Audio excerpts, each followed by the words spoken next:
Okay, well, before I even introduce myself or say anything, I just want to say I'm grateful. I start everything I do with an expression of gratitude. I believe that gratitude brings abundance, and I'm certainly living a life of abundance right now, so I owe it to gratitude. That's the simple formula, I think, for life. Be grateful, and then expect to receive more things to be grateful for, and that's abundance. So anyways, now my introduction. My name is Renda. It's great to meet you all. I'll get your names later. I'm a poet, I'm an artist, and I'm a traveler, and I'm a dude. So here I am, that dude. But I wanted to speak to you today about this, basically. Feel free to feel free.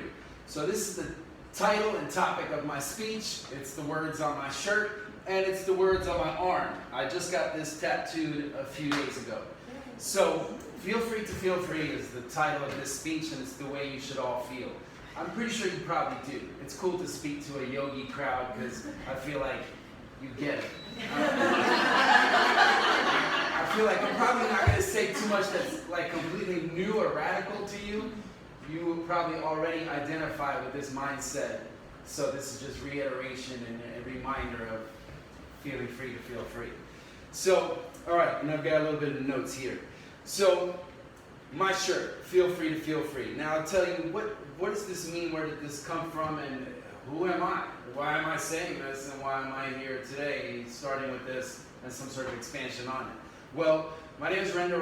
I'm a poet and an artist, and I started doing poetry in 2000, spoken word poetry, writing, recording, and performing poetry pretty heavily from 2000 until present day, but from 2000 to say about 2012, I was very, very active as a poet here in New York.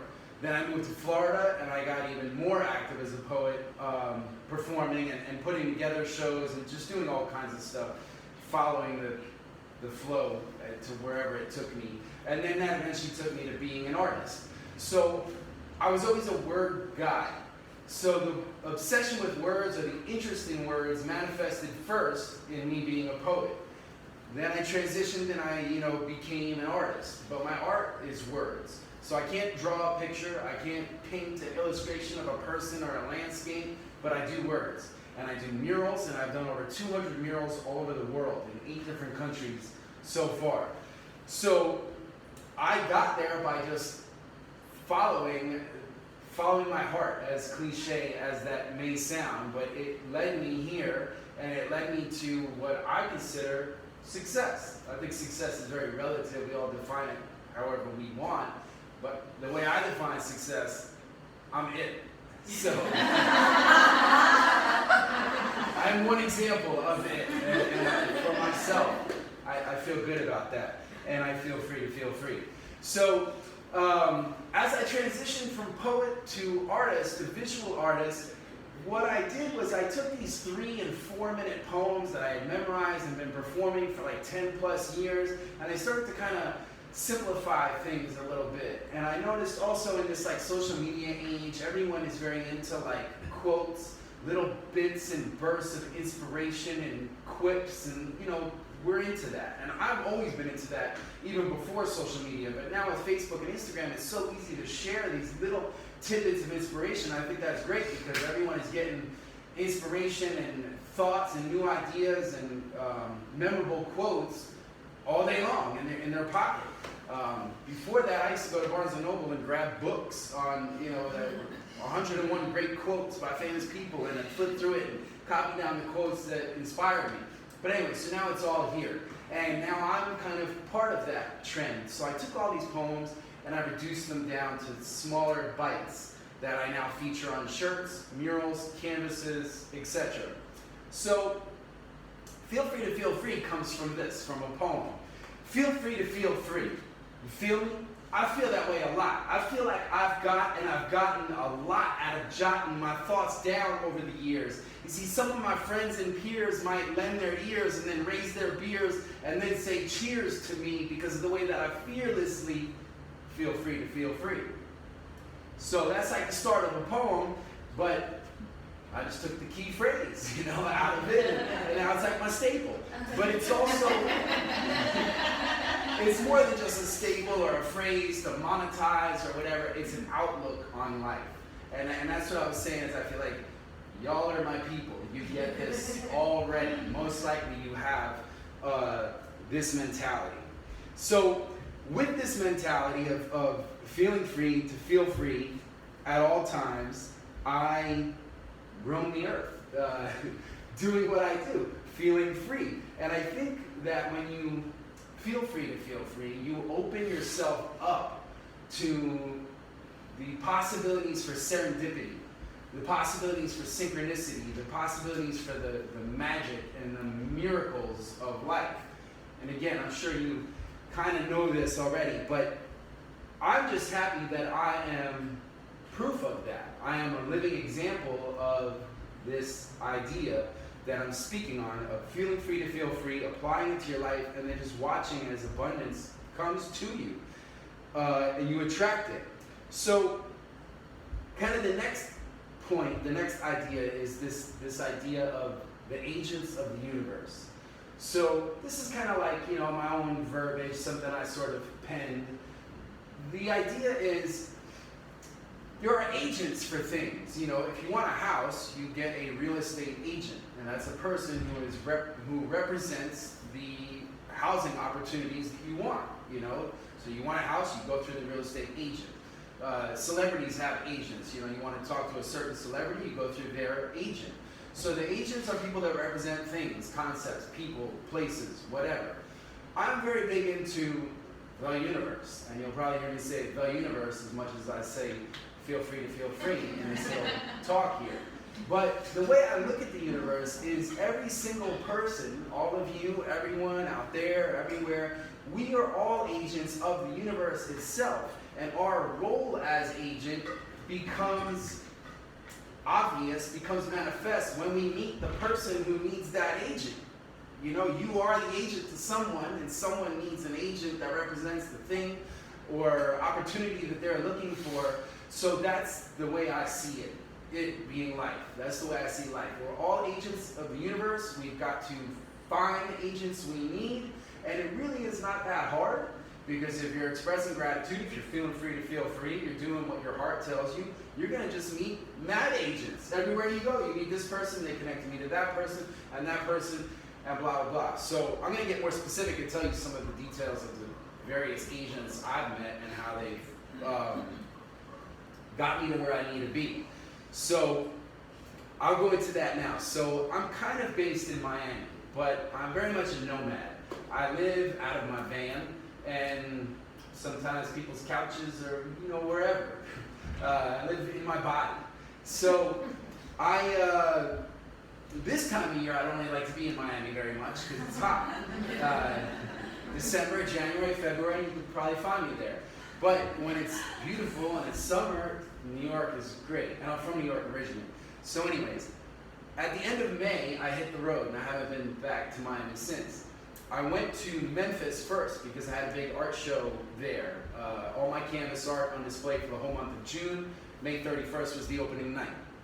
So I did the art show. It was a big success. I sold a bunch of art. I met a lot of people, agents, you know, and it was great. And I kind of like planted some seeds to come back and do more work and everything. Now, that was just this past May. That was May 31st, you know, a month and a half ago. Now, let me go back way further, like 8 months ago at least. I was on Instagram and I typed in, and I'm going to mention Instagram a lot too, because social media is that accelerator for you connecting with the agents. Do you guys agree? You feel that? Yes. Okay. I love social media for that reason. It can be a big spot for people to complain and bitch and blah, blah, but it's only that if you make it that, you know, if you're buying into that. If you're going to treat social media the way I do, it's just this amazing tool for you going where you need to be, meet the people you need to meet. So anyways, in addition to all the murals that I do and the art and the speaking engagements, I do a very specific project called the World Peace Mural Tour, which is a concept that I created in 2016. I call it an endless tour because unlike a music tour, it doesn't have a start and an ending date. I'm just doing these murals for the rest of my life till I die. So these murals, all they say is world peace. That's what I do. I write world peace, world peace, and I just fill up an entire wall or an entire building or whatever it is with world peace repeated like a mantra. And another reason why I'm glad I'm here, because my whole art, my whole lifestyle is rooted in repetition and mantras, and the yoga community definitely gets that too. But anyway, so I do these murals all over the world. They say world peace. I've done 70 of them in 8 different countries. And often I go on Instagram and I just type in hashtag world peace to see if anyone has taken a picture with my mural. I always put my credits on the mural, but a lot of people don't tag me, they don't write Renda writer or whatever. If they hashtag anything, it'll be world peace. So I search hashtag world peace, I find pictures of people with my murals, I take a screenshot, and then I comment like, hey, that's my mural, thanks, tag me. Sounds funny, but that's how you roll, that's networking, and I want to take note. All right, so this person went to my mural in Philly, this person was at my mural in Phoenix, let me screenshot, let me earmark them, that's a person that lives in Philly. Like, if I go to Philly, I might want to holler. So anyways, I typed in hashtag world peace, and this image came up that was a mural I did in London. But it was like a picture of the mural, and then it was like used as a flyer for a podcast. The podcast was called Clitorally Speaking. So it's a podcast with a feminine slant. So this Clitorally Speaking podcast used a picture of my mural in their flyer. So then I commented and I was like, hey, that's my mural, cool. And then I sent, literally speaking, a direct message, and I was like, hey, that's my mural, not hey like hey, but like hey, thank you. So that, I was kind of like, thank you, and I said, where are you located? And that's like, usually my first, I want to know, when I'm networking with people on social media, where do you live? I travel and I want to know where you live. Maybe you have a couch or something. So I was kind of assuming that this person was in London since it was a picture of my London mural. But when I asked, where are you from? The person wrote back and said, I'm from New York originally, but I live in St. Louis. I'm like, oh, cool. And I said, I'd love to do a mural in St. Louis. And that's another go-to thing. When it comes to any city, I'd love to do a mural there. Anywhere. Because I do murals, I love doing what I love, and I travel, and so any given city, whether I've been there or not, I want to go there. Either I want to go there again or for the first time. So anyways, that's kind of how I roll with conversation. You mentioned where you live, and I'm like, cool, I want to go there. So this person from Clitorally Speaking said, I'm in St. Louis. And I said, okay, I'd love to do a mural there. We should talk more. Can we talk on the phone? So then I talked on the phone. The girl's name was Emily. And, we had a little bit in common because she was originally from New York also. And this was a while ago. I want to say this was maybe 9 months ago, right? Anyways, to put it in context. So then I was like, okay, let's keep in touch. And we talked for a while. It was a good conversation, I thought. And she was like, I'm real connected with the art scene in St. Louis. And, I have a nonprofit and blah, blah. I'm like, okay, this girl is qualified. She's connected in the arts. This is the kind of person that I want to talk to if I want to do something in St. Louis. But then I tried following up with her a few times, and she kind of got a little less communicative. And I was like, all right, whatever, that happens, it's a game of numbers. So I didn't really sweat it. I kind of let it go. Now, fast forward back to where I was before I rewinded.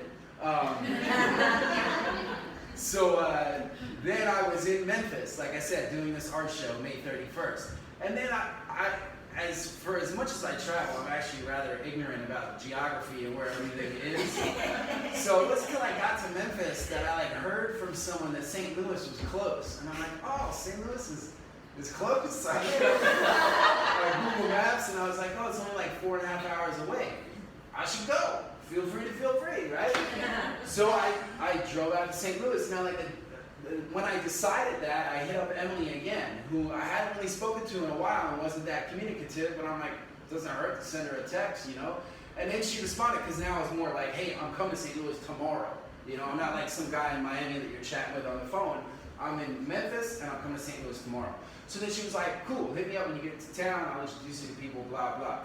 So then the magic kicked in. This is where the agents of the universe work their magic, sprinkle their dust on you. I get there, I meet her, and then she's like, you gotta meet my friend Meech. Let's go out to dinner.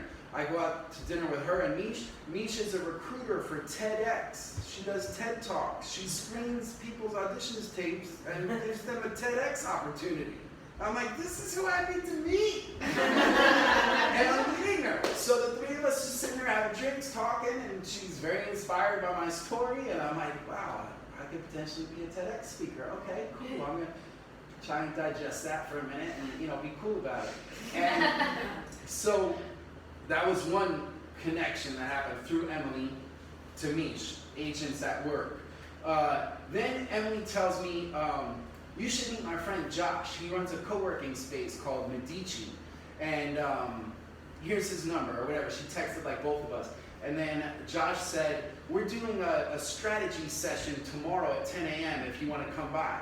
And I'm like, cool, I have no idea what a strategy session is. I don't even know what he's talking about, but I'm going to go. Like, this is where I need to be. I'm just following my calling. And I feel like when you travel, you are so much more freed up to follow these things. Every little whim, every little whatever, every little nudge, you follow it, and it works.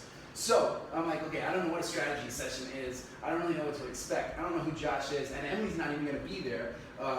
So I'm not going in with my agent, But I go in, can I speak to Josh, blah, blah, and then I'm led to this room, and they're having, basically it's a co-working space. All different kinds of people work there, small businesses and startups.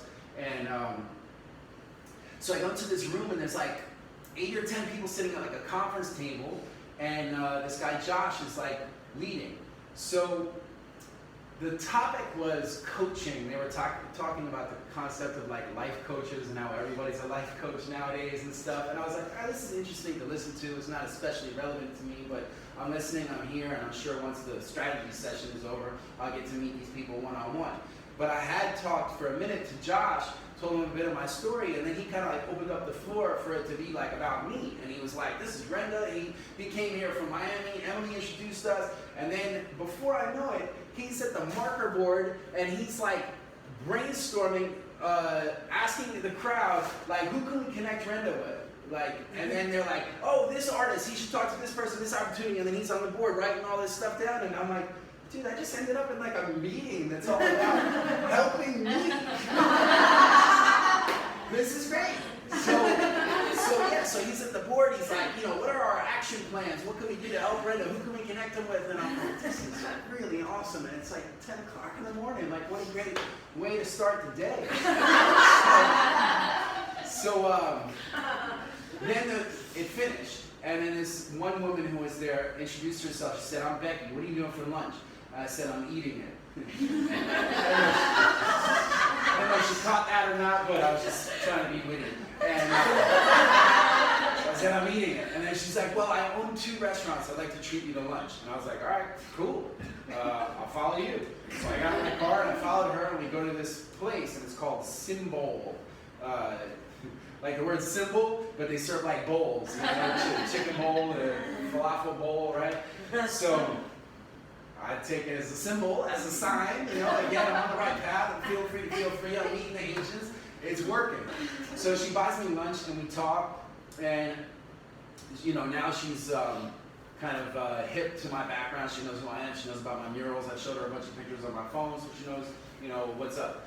So then she's like, let me take you to my other location, because there's a big wall there that I would like to consider you for a mural. And I said, okay, so I followed her to the other location. There's this huge wall, and to clue you guys in, I told you how I do the world peace murals. Another thing I do is these love walls, where I write the word love over and over and over and over in all different directions, backwards, upside down, diagonal. I do it in all different colors. I usually do it in red, because red and love kind of go together, but I've done purple, I've done green, I've done all sorts of stuff, right? So she was liking that style, all the pictures I had showed her, and so she was like, can you do that on this wall, and can you do it in a mix of colors? And I said, sure. And she was like, let's go buy some paint. And I'm like, it's only 1 o'clock. Like, look at how fast this is moving, like this is a hyper speed kind of law of attraction day. And I love it.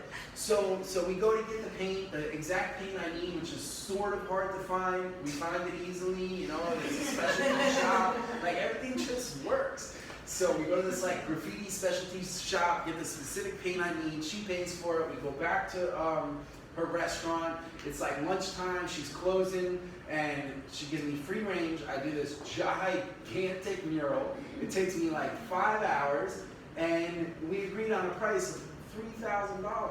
So I'm like, dude, at 10 o'clock I was going to some meeting and not even knowing what it is. And now it's like almost 10 o'clock at night, I'm done, and I just made $3,000. Through the agency universe. And so now I'm just reminding you of the trail. Emily introduced me to Josh. While I'm with Josh, I meet Becky, you know, and I know you don't like know these people, the names don't quite matter, but these are the names that the agents have. The agents play their roles. They all play a role in my life, your life, everyone's life. Is this big co-creation circle that we call humanity, you know, and so we're all here doing it.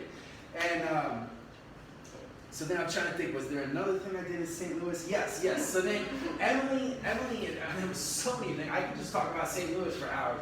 But so Emily had also like given me like a text introduction and a Facebook introduction to a few other people. One person she introduced me to was this guy Pete, who's a fellow artist. And I'm checking out his Instagram. I'm like, this guy is very well accomplished. His art is great. He's got a lot of followers, cool. And he's like responsive to texting me, like, you know, this Emily just said you should meet Renda, and this guy's all courteous, following up. Hey Renda, welcome to St. Louis. And I'm like, man, the vibe here is great. So he says, you should talk to Jason. He might have a mural opportunity for you. He gives me Jason's number. I text Jason, right? I'm just some dude named Renda texting him, but he's respecting me right back. Okay, here's my address, come through, let's talk. So he owns a co-working space called Nebula. And I go to Nebula, and he's got this old school elevator, like one of those like 150-year-old elevators, and he's like, maybe you could do something in here. And I'm like, sure. So on one side of the elevator, I did feel free to feel free. And on the other side of the elevator, I did your comfort zone will kill you. That's another phrase of mine, and I got that right here. So sometimes when I give speeches, I just get my notes in the form of tattoos. And then here's the other reminder. So this is how it all started. But anyway, so I did art in the elevator. One side is your comfort zone will kill you. The other side is feel free to feel free. And he paid me $250, and it took me like 15 minutes, maybe 20 minutes. 20 minutes of doing what I love. Like, I'm not even gonna say 20 minutes of working. There's no work when you're grabbing spray paint and you're writing your own original thoughts on a wall, you know? So he pays me $250, and I'm just like, St. Louis is great. And so that's what I'm trying to kind of do here is tell you about the murals I've done and tell you about the accomplishments or cool things I've done, but make sure to relate them back to the fact that they all came through other humans, interaction. You got to be social to an extent. But now there are also plenty of things that happen without the aid of an agent, you know, because sometimes, let's say like the example I was giving before, you want a house, so you go through a real estate agent. But sometimes you don't need an agent. Sometimes you're driving around and you see a house and it says for sale, and you just call the number and now you got the house. So you cut out the middleman, you know? So sometimes it works like that. You want you want to book a celebrity somewhere, you go through his agent. But what if you just run into a celebrity, you know what I mean? What if somehow the agent is not involved? So not all of my murals need the assistance of an agent of the universe. And so an example of that, in St. Louis, sometimes I just use the hive mind, you know, the internet, my other best friend. It is all agents in one. It is like infinite intelligence manifested in some digital network that is in a little rectangle in your pocket. So a lot of times when I go to cities, I just go to Google Maps and I type in graffiti. And just to see what comes up, you know, you never know. It might be like graffiti park, Chicano Park, San Diego. That was something I found by just typing in graffiti when I was in San Diego. And that's how I find a lot of places where like these parks and whatnot where graffiti is legal and things, or graffiti supply stores, art supply stores. So anyways, in St. Louis I did just that. I typed in graffiti and it said, you know, you are 3 miles from Mural Mile. And I'm like, oh yeah, I think I have heard about that. So I just started doing my little cross-reference research. Now I go on Instagram, I type in hashtag Mural Mile St. Louis. I'm like, okay, I get it. So there's this place along the floodwalls along the Mississippi River where they like allow graffiti and where people do all these murals, and it's where Paint Louis takes place, a yearly art event. So I'm like, let me go check it out. So I drive over there, you know, follow the GPS, she's a good agent, the GPS girl.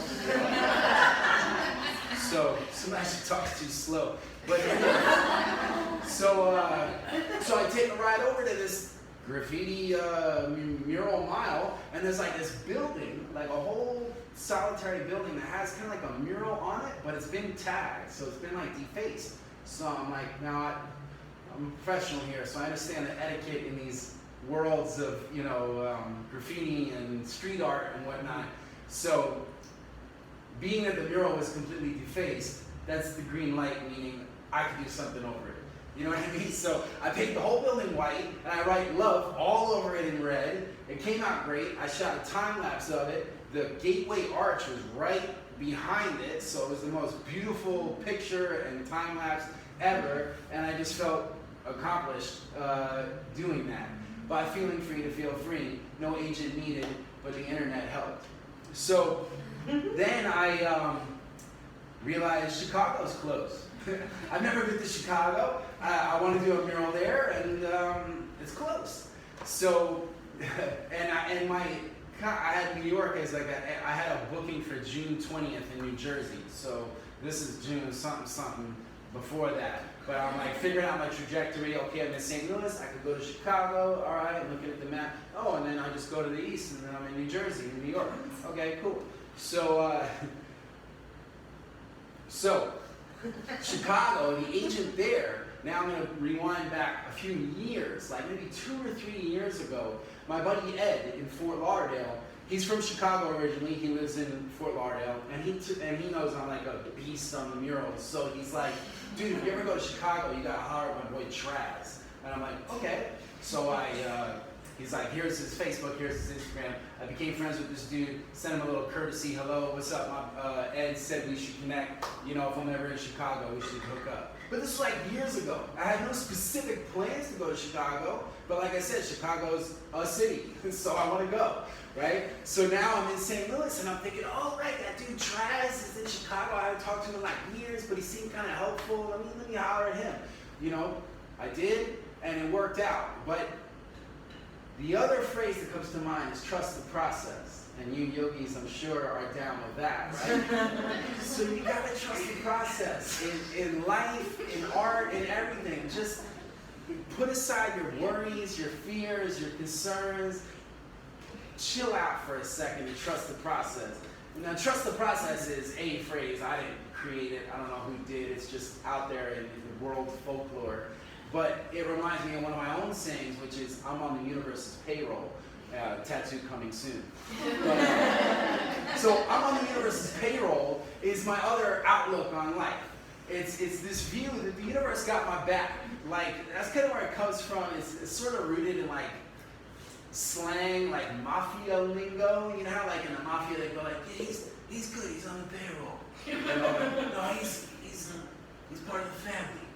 So being like part of the family or being on the payroll means like you're okay, you're good, you're protected. So that's how I mean it. I'm on the universe's payroll, which means I don't gotta worry. The universe got my back at all times. They pay me in financial, non-financial, every form of energy and currency comes to me through the universe because I believe that I'm on its payroll. So anyways, I'm on the universe's payroll. You guys are too. But when you wake up and realize it, it happens more, and the universe pays you more. So I hit up Traz in the morning when I was in St. Louis, and I was like, yo, today's the day, I'm coming, you know, I'm leaving and blah, blah. I've been very communicative and giving him like time frames and whatnot, but he was not so responsive, and you gotta deal with that. Sometimes when you're dealing with artists, they're high, you know what I mean? They don't know what you're doing. Yeah, I meant to text you back, bro, you know. So I deal with that, you know, and occasionally maybe I am that guy, but occasionally. I'm on point, but you know, that's what I'm saying, we're all human. We got flaws, we gotta deal with this, you know? So you build in a little flexibility into your plans. So my plan was to drive to Chicago, and my plan was hinging on Traz getting me a wall. But when I hit him up in the morning, he was like, cool, I'm gonna connect you with Flash, and Flash got the wall. I'll have him email you. And I'm like, okay, but I never even gave you my email address. You know what I mean? So again, you gotta like figure out what language are people speaking. Like you gotta cut through the inefficiencies of communication and bridge these gaps. So I'm like, okay, here's my email. You know, I don't know how you're gonna email me. I haven't given it to you yet. So I'm like, all right, RendaWriter@Yahoo. And he's like, okay, cool. Then I'm waiting for an email. Nothing comes in, but I gotta go. I got 5 hours to drive. So then at some point, 2-3 hours into the drive, I texted him like, yo, I haven't heard from Flash. And then it took like an hour for Traz to respond to that. And I'm like, I don't know, this is feeling a little weird, but I'm going anyway, you know, and I'm on the university payroll, so I'm not worried. And then I get to Chicago, and I text him like, hey, I'm in Chicago. What's up? Where are you? And I don't know Chicago, and it's huge, and there's all these different neighborhoods, and I'm going on GPS, and you know what I mean? So then he calls me, and he's like, hey, you didn't talk to Flash yet? And I'm like, no. And then it's something, I don't remember all the details, but basically, yeah, he'll get back to you. So then I'm like, all right, well, it's getting late. I want to do a mural. I've only budgeted like a day and a half to be here, and I really want to do this mural, and there's lots of rain in the forecast, and it's off and on, and I'm like, this guy Traz, not communicating. I can tell he's got a good heart and he wants to help, but he's just not the best with, you know, the communicating. So then I pull up next to this hotel, and I'm like, I think I might just get a hotel room for the night. I don't feel like sleeping in the van. I'm tired. I just get a hotel room, and you know, it doesn't seem like the mural's coming through. So I'm sitting in the parking lot of the hotel, having this discussion with myself in my head, trying to figure out my plans. And that's when Traz texted me and said, yo, here's the address. And I'm like, that's how it works. I don't, like, what if I had just paid for a room, you know, and then got the address? I'd be like, fuck, now I just paid for a room, but I gotta go do the mural, you know, and the mural's gonna take me a while, till like 2 or 3 in the morning, at which point a hotel room is a waste, you know what I mean? So, but luckily that's not how it went. He texted me in the nick of time. I'm like, cool, I did not book a hotel room. He gave me the address. I'm going to this wall right now. I go to the wall to check it out. It starts pouring rain. The universe, you know, works out, says stops raining, and I ended up pulling an all-nighter to do this mural. Shot an awesome time lapse of it. It was a love wall. I wrote hashtag Chicago love wall in the middle, and then I just wrote love all around it. And, you know, finished right as the sun was rising. And then, now here's how I'm an agent for someone. At like 3 o'clock in the morning, I'm working on this mural. I got my ladder. I got this dope ladder. It's like this big, and then it...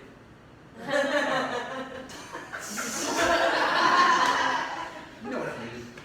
It's a telescopic ladder. That's the word I'm looking for. It's a telescopic ladder, so it expands. So it shrinks down small, and then it expands to like 20 feet. So that's what I'm using.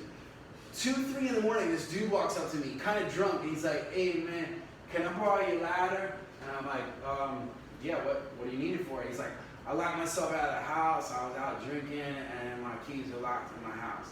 And I'm like, okay, so what, you gonna like use it to climb into your window?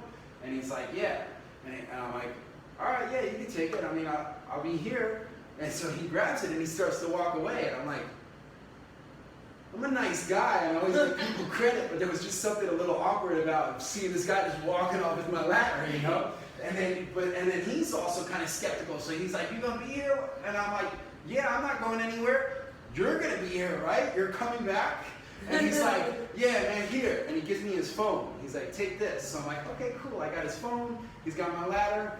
We're even. The collateral exchange, collateral on the ladder. So he disappears for 10 minutes, and he comes back and gives me the ladder back. And he's like, thanks, bro. And I'm like, look at that, how I was able to like inadvertently help this dude. 3 o'clock in the morning, he's half drunk and he's locked out of his house. I don't know if you guys have ever been in a position like that, but sometimes when you're stuck, you're like, fuck, man, this sucks. Like, you know, and you want that like saving grace, right? So I was his saving grace, and I was just like, man, that felt good. So he gave me the ladder back, I finished the mural, blah, blah, you know, the agents are at work. And this is my time in Chicago. And then I drove to do this live art thing in New Jersey. Then I ended up here, and I've been in New York for a week and a half. So more on the tattoo and tying it into all this stuff. So I'm in Williamsburg. I wake up one morning in my van, and I'm like, I need some coffee. So I'm like, where can I go to get some coffee and work on some art? I had like a blank canvas with me, and I was like, I just want to sit somewhere. I want to make some coffee. Drink some coffee. I want to make some art. I want to get on the internet, and I want to like plan and plot and relax and get my day going. And so I'm walking down the street, and I'm singing this song by John Legend in my head, and it's like on full blast in my head, and I'm like, yeah, and I'm singing John Legend, right? And, it's called Number One. I don't know if it's on his first album, whatever. So I'm singing this John Legend song in my head, like full blast, and I'm just walking, and then I turn and look, and there's a poster right here on the wall. What does it say? John Legend. That's what I'm saying. It's a big poster for like a music festival, and so it's got like all the names of the performers, and they go in like shrinking order, like big names, little names, little names. So right at the top is John Legend, and I see that, and I'm like, it's gonna be one of those days, man. Every day is like this. I'm just tapped in, I'm tuned in, I'm in alignment, everything's cool. So I see the John Legend thing, and I'm like, I love it. So then I walk a little more, and I pass a tattoo shop, and I see it, and I'm like, and I'm just thinking to myself, I feel like I want more tattoos, and I want to get more in my travels. I'm not like big on tattoos, but I'm big on my art, my career, my image, who I am, what I present, and so I feel the tattoos are an extension of that, So, and I got one in Mexico, that your comfort zone will kill you. I got that in Mexico, and I'll tell you more about that in a minute. But so like that, I got a tattoo in Mexico. I'm thinking I want tattoos in my travels. So I'm like, and I'm in New York. Maybe I'll get a tattoo. So I see this tattoo shop, and I'm like, yeah, but it's like 10:30 in the morning, and I just need coffee, and I just need to work on some art. So like maybe I'll come back to it, but let me first stick to the plan. So I'm like, all right, stick to the plan. John Legend comes back, and I'm walking, and I'm walking, and I'm walking. Then I see another tattoo shop, and I'm like, twice, two signs, I usually need something. And then the logic steps in too, like, dude, it's not really like a sign. You're in Williamsburg, like, there's a lot of tattoo shops. So there's two ways to look at everything, but I prefer to look at it in like, rose-colored glasses, like everything is magic, right? So, but now here's how it paid off, that outlook. So I see this second tattoo shop, and I'm like, let me just get a little closer. Let me see if they're open. Let me look in their window.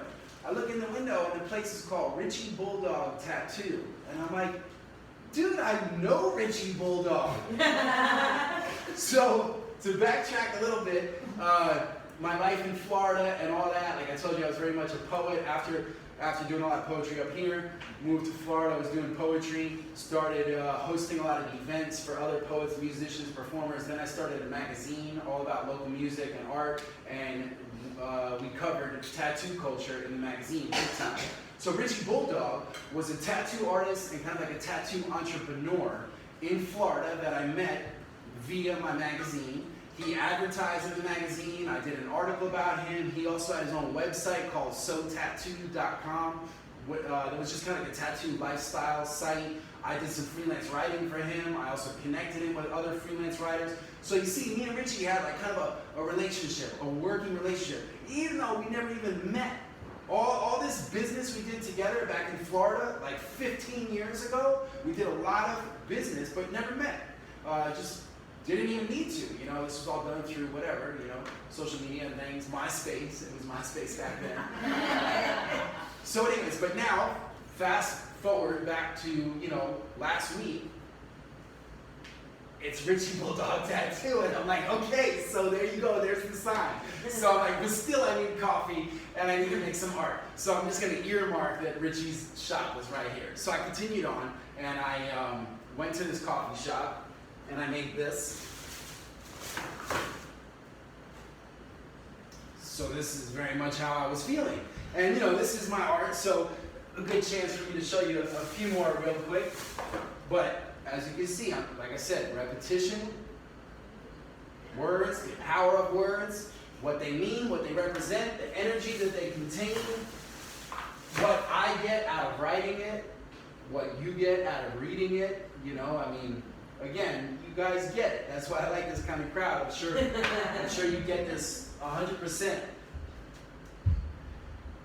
But anyway, so I go to the coffee shop and I make this one. And then I said, all right, I'm out of here. I'm going to Richie Bulldog Tattoo, and I'm getting a tattoo. So I walk in there, and there's a guy behind the counter, and he's like, can I help you? And I'm like, yeah, is Richie in? He's like, no, he's not here. Can I help you? I'm like, well, I'm an old friend of his from Florida. I was just stopping in. I was just walking by. He's like, what's your name? I'm like, Renda. He's like, let me call him real quick. So he calls him, but like on the video chat. And he's like, hey, we got Renda here. And then I hear this out of this guy's phone. His name is Pierre. Out of Pierre's phone, I hear, Renda Ryer? And then I'm like, oh, okay, so he remembers me, right? So then Pierre like kind of turns so I can see him, you know, and now I see Richie on the phone. He's like, bro, what are you doing here? I'm like, I'm just traveling all over, man, and I heard you moved to Brooklyn to open the shop. I guess this is it. And I was thinking maybe getting a tattoo. And then he yells out, Pierre, whatever he wants, it's on me. And I'm like, great, so I'm getting a free tattoo on the universe's payroll. So Pierre did my tattoo. And so agents of the universe at work, and then agents work with you much more when you feel free to feel free.